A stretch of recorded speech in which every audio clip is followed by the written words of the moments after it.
सांगलीत उपमुख्यमंत्री अजितदादा पवार यांना काँग्रेसच्या वतीने भावपूर्ण श्रद्धांजली। महाराष्ट्राचे उपमुख्यमंत्री अजितदादा पवार यांना सांगली जिल्हा काँग्रेस पक्षाच्या वतीने काँग्रेस भवन येथे भावपूर्ण श्रद्धांजली वाहण्यात आली।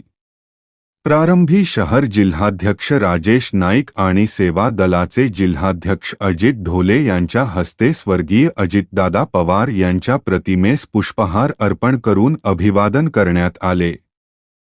सत्याची बाजू घेणारे लोकनेते। यावेळी बोलताना राजेश नाईक म्हणाले की महाराष्ट्राच्या राजकारणामध्ये अजितदादा पवार हे अत्यंत रोखठोकपणे सत्याची बाजू घेणारे आणि सर्वसामान्य जनतेची कामे तडफेने करणारे नेतृत्व होते।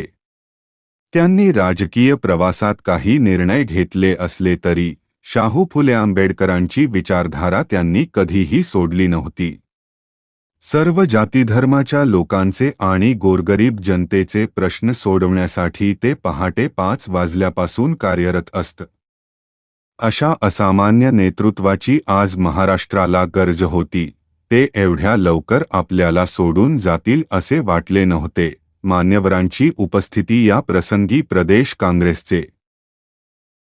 काँग्रेसचे प्रमोद इनामदार, सेवा दल जिल्हाध्यक्ष अजित ढोले, प्रदेश संघटक पैगंबर शेख, शहर जिल्हा सचिव मौलाली वंटमोरे, माजी PSI सुनील भिसे, सौ प्रतीक्षा काळे आणि जिल्हा समन्वयक अमित पारेकर यांनीही आपल्या भावना व्यक्त केल्या। या शोकसभेला खालील मान्यवर व कार्यकर्ते मोठ्या संख्येने उपस्थित होते।